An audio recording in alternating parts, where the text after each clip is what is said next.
The next day, she talks with Mark again or whatever. He brings up how he is with his son or whatever. His son is now 17, and he's like, when he was younger, we got along, but like it's just not how it was anymore. So they have Mark go talk with Dr. Steve again or whatever to listen to why Iyanla talked with the son. Honey, Jordan the son is girl a lot to deal with or whatever. So he brings up how one, I don't care about being here. I am over the family issues. So coming here to me doesn't matter, whatever. Like, growing up, me and my dad always had issues, you know what I'm saying, and I'm just done with the all and whatnot.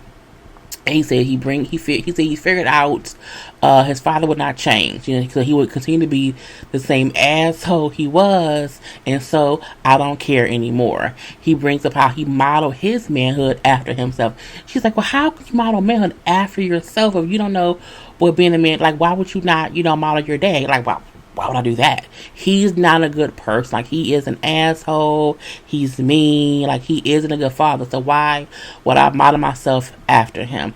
You can tell that Jordan is just angry. He's upset at his father. I think that is deep down what it was or whatever. And so Iyanla asked him, like, well, do you feel safe with your dad? He's like, well, it depends on what day it is. I was like, what day? What day is it or whatever? He said, like, sometimes he gets mad for no reason, and we just get used to it. Like, that's just what it is. He then bring up 3 separate fights he had with his dad. In 6th grade, his dad was trying to whoop him for something he did not do. The sister then came in, I guess, trying to fuck the dad. A commotion ensued. Jordan then jumped on his father's back, and in his own words, he said, I jumped on his back trying to choke him out. I'm like, how the fuck are you in the 6th grade trying to choke out your daddy? I'm like, see, it's already some bullshit and dysfunction going on. He said his father then flipped him over his shoulders, and he pushed the kids up against the wall and said, I kill y'all. He said, and I believe that he would if he wanted to. Because again, daddy is scary. He said the next fight was when he was in the 9th grade. He's like, I'm a little bit bigger now, so I was able to push him off me more than I was before. And when I pushed him off me, I pushed him to a wall. Dad got pissed off, and the dad grabbed him by his shirt and like grabbed him by the neck, whatever. It was a mark on his neck. Now, when Dr. Steve and Mark are listening, the dad then said, well, no, he threw something at me, and that's why I grabbed him, whatever. He's like, well, at this point, y'all not even involving his son. Like, y'all are just 2 dudes fighting because y'all both feel disrespected. I'm looking like, this shit is crazy. It's fucking bananas, okay? He then said the 3rd fight, happened, and his dad grabbed him by the hair and kept calling him a bitch. Like, grabbed him, would not let go of his hair, and you a bitch, and whatnot. He said, I'm a bitch, okay? He then said, I grabbed my dad by the neck and tried to choke him out. Why do you keep trying to choke your dad out? I'm like, that is crazy. He said my dad would not let go of my hair, so I kept holding on to his neck until he turned red. And then when he turned red, he let my hair go, so I took my hand. I'm like, you tried to, girl. I'm like, really? This girl? Okay, anyway, he brings up how when the dad let go and he let go, the dad then said, if I had my gun, I would have shot you. And then George and I replied and said, no, you would not have, because I would have gotten it first. So now y'all gonna shoot each other, girl. Iyanla then goes and sits with Mark. Okay, wow, Dr. Steve talked to Jordan or whatever, and just asked him, like, what do you want from your dad? Well, I will say is, when Dr. Steve went and talked to the men, they did open up more than I felt like they did with Iyanla. Because sometimes there is times when men need to talk to men. Boom, pow, pow. Jordan bring up how, he wants time. The dad always was at work. He replaced time with money, and I don't need money. I need time with my dad, okay? So we see, again, like I said, the little boy hurts because his daddy was not around enough. He was busy somewhere working, making money, feeling like if I buy you this and give you money, you will love me regardless of whatever it was. So They was talking some college football shit that I don't get or whatever. The bottom line was, Dr. Steve said, your daddy been here crying over mistakes he's made. Would you believe me when I said that? He was like, well, no. He's like, well, he was. So if you know that someone was making mistakes and they admit to the mistake, wouldn't you think it's time to help them get better and whatever you want them to do better? He then said, I guess so. I'm like, the whole football shit over my head. I don't play football. Anyway, we then see Iyanla meet with the sisters again, and they all bring up how yesterday's emotions was just all over the place, okay? All over the place. And they bring up how they're happy they was there because, again, Iyanla corrected their behavior. And in their 32 years, they have never had someone see them act that way and correct it. They may stop them from fighting, but they don't correct what happened. That's what it takes. Anyway, she then wants them all to write a letter to their father, just saying what you want to say to him. I'm like, boom, pow, pow. We then see Jamila and Iyanla meet up because she wants to know what Jamila wants to do or talk about with, what's that man's name? Mark. And so she brings up how I just wonder if my marriage can work. You know what I'm saying? Because I feel like, this is happening, that has happened. And y'all was like, you've checked out of this marriage. Like, you have checked out. So for you even to think about making it work, you would have to check back in. You know what I'm saying? Well, you're right. I checked out. I did or whatever. And I stayed all this time because of the money and the support he gave me over the years. You know what I'm saying? I love him. But again, it's some bullshit, whatever. And Iyanla say, you know what? I'm going to ask you a question. Are you an abused woman? I was like, wait, what's going on? With abuse? And I'm like, mental, emotional, verbal. Yes. And she says, yes, I am. Like, his verbal abuse used to be worse in the beginning. In the beginning, like, she's like, back then, I would just give him whatever he wanted. I did not have the fight or the voice in me to stand up for myself and be like, no.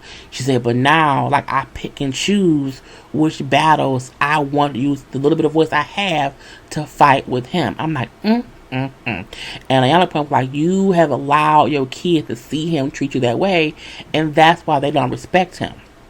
You know what I'm saying? She brings up how he went to therapy before and how he'll change a little bit, but the little bit he changed is not enough to change like who he is or whatever. And then, she's like, well, you need to be able to have an open and honest conversation with him about what you want and how he has treated you. Okay, so you can do that. Can't shit be fixed, whatever. Well, I'm just, I just feel like my marriage is ending. I'm like, well, damn. If he came with a wife and gonna leave with an ex-wife, girl. So they then bring Mark and Jamil together. Boom, pow. Okay, so Dr. Steve and Iyanla sit up there, whatever. And she say, I admitted that I am verbally and emotionally abused. So Iyanla. And I have to set an example, that I have set an example to our kids that it's acceptable to stay with a man who treats you, unfairly, whatever, because I stayed with you. You said, how can we be so protective of our daughters about who they're with if I stay in a situation that's not, positive or whatever? And I'm like, is she breaking up the husband? And you can tell Mark is like just getting upset or whatever, and I'm like, just calm down or whatever. She says, like, no, I'm just tired of fighting. I'm saying, I just want some peace, and I just need, you to know that I don't trust you with my heart. And I'm like, oh Lord. So when she said, what did you hear her say? I heard her say that she's in pain, that I've done things that I thought was right, but they were wrong, and even if I did not have the tools to do what she needed, I should have searched for the tools that I needed to, get what she needed from me or whatever. So I asked for your forgiveness, you know what I'm saying, and taking your heart for granted. And I hope that, I love you with all that's in me, okay? I'm going to be a better husband to you. I was all about working, in this pamphlet or whatever. She then told him, like I told you before, I didn't need to be working all the damn time, whatever. We could be in a box as long as we're together. I was okay? But I feel like going forward, if I stay, I'm going to die. Okay, I'm going to die. And so Iyanla asked him, well, are you really ready and willing to give up the fighting with her to make things work on all levels? He says, I'm ready, I am willing, and what do you need from me?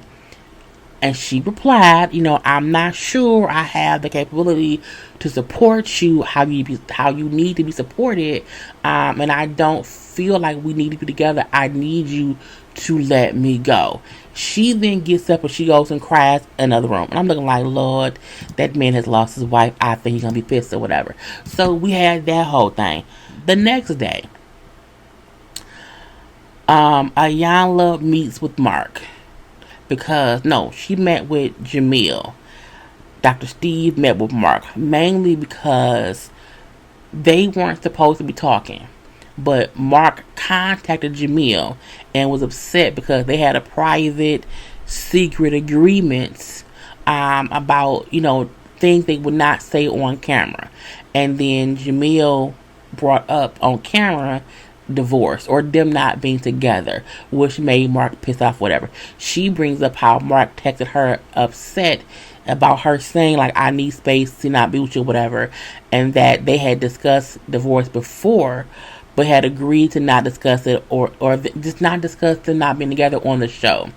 And Iyanla felt like, so y'all was having secrets. Like, how can you be here getting help if you had some kind of secret or whatever? She's like, well, I gave him a chance to, like, hold on to my pain for a while to give me time to make a decision. He couldn't even do that. You know what I'm saying? He got upset and called me or texted me about it or whatever. You know what I'm saying? I felt like I almost went through with, not bringing it up, but I felt like I had to, whatever. And then I'm like, well, take your rings off. Take your rings off. And she holds them. She's like, look at these. Like, do you want to wear these for what they stand for? And she says, no, not for what they stand for. I don't want that. Now Mark is with Dr. Steve. He admits we discussed not talking about divorce, and she went and did it anyway. So I'm mad, I'm upset, I'm embarrassed, I'm humiliated, I'm saying I'm hurt, I'm angry, I'm all these things or whatever. And it was what it was or whatnot. They then move on from that to, okay, we need to go talk to your son. They took the son to them damn steps with them words of accountability and all that stuff, where he felt like the dad didn't have any of that stuff. Okay. He also felt like he struggled with authority, wisdom, and honesty. And when Dr. Steve brings up how you also, struggle with balancing, communicating well or whatever, and how you conduct yourself, because again, even now here, no one wants to be wrong in how they communicate with each other. But again, we're gonna leave that be and let you talk to your daddy. I am so tired, honey. I am so tired. So Jordan and dad talk. Jordan is like, I feel like,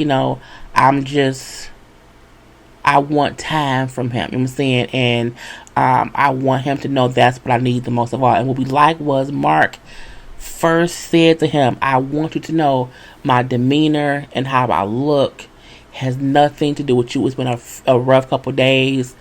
A lot has went on, and I'm just tired. But I want to have this dialogue with you. He let his son know, don't read this and think it's because of you. It's all on me and whatnot. He then tells him how you saying, look, when you were younger, I was too busy to be around to give you the time you needed, and I'm sorry for that. I apologize for that. You know what I'm saying? I should have done more. Okay, and I have to change because I want us to be better. You know what I'm saying? And you can tell Jordan looking like, who the fuck is this man? Like, where my daddy go or whatnot? Okay. And so you're like, well, I hear my dad like telling me that he wants to be different. Like, I can't believe like he's talking in this way. And he said, I can see him acknowledging his wrong or whatever. And Mark then said, it feels great to even hear his son speak up for how he feels, because again, in the beginning, he came on saying, I don't care. He wouldn't express shit. And now they both are expressing themselves verbally and not physically. Okay. And that's a good thing. And they're like, I love you, son. I love you too, Dad. And I was like, oh, it was so amazing. Amazing. And I'm like, that's cute. Anyway, we then see Iyanla meets again with Jamil and Mark. I'm like, girl, I'm so tired. Jamil then said how she never told Mark that she wanted a divorce. I'm like, I think you did. What did you talk about? But she say no. What I said was, I need you to let me go. And I said that because he holds me so tight. I need him to open up his hand and stop holding on to me so tight, okay? And give me the space just to find myself. But it did not mean I was leaving him. I mean, she definitely insinuated she wanted to leave that man and leave her marriage. I'm like, girl, bye. But anyway, so they talk and whatnot, and she said I wanted to have couple therapy, individual therapy for the rest of the year. You need to stop. No, we need to make a plan to run the household. I am going to move out the bedroom or whatever, and I need you to start raising your voice, and that way we can start to building back to a better foundation. I'm like, fine. He said I agree, and that's what it was. We then see each daughter reading letters to him. And I summarize it all. Okay, they tell him how they love him. They want to learn to communicate with him better. How much they need him more now that he knows how they feel. How they never knew how much pain he was in, how much he was hurting, and how he is always, how he also hurt them in different ways, but they still love him. Okay, he said, I wish I understood each of y'all better then, you know what I'm saying, and what you needed then, but I'm here now. He then reads a letter for each of them, summarized, okay? And everyone was crying, including me. Cry, tear. And he reads how proud of them he is, how he claims the hurt he has caused each of them. He promised to be better moving forward. He loves them or whatever. He thought he was giving them what they needed or whatever, but he wasn't. How he knows at times he was tired and did not receive their love well, and for that he is sorry. Boom, pow. And after all sitting there, Jaden, the youngest daughter, then say, do we have time to ask Grandma a question? They then go get Grandma. I just want to know, Grandma, why you don't like me? And like, why you always talk bad about my mama in front of me? And I'm like, what? It was like 2 minutes left. I'm like, how the fuck is this a question? And what's going on here? Grandma said, I can explain. You know what I'm saying? I love all my grandchildren. I love all my children, okay? But I don't like some of y'all, okay? You are one that I don't like. I'm like, what the fuck? After all this shit we've seen, why is Grandma coming for granddaughter? What is going on or whatnot, okay? And Jaden, like, I just want to know, like, it just don't make sense. Like, why? Like, why? Iyanla then say, that's not on you. That's on Grandma. You know what I'm saying? Don't own what she feel. Like, leave that be. That ain't on you. That's on her. She look at Grandma then say, because I would rather my eyeball fall out than I would ever sit and tell my grandkids I don't like them. And then it says, to be continued. I was like, motherfucker. To be girl. I sat through 2 hours and the shit ain't over. I'm at 58 minutes and 42 seconds. This got to be cutting too, because I can't do this shit. Honey, I hope you watch part 1, because this is part 2. Anyway, gotta go. Peace.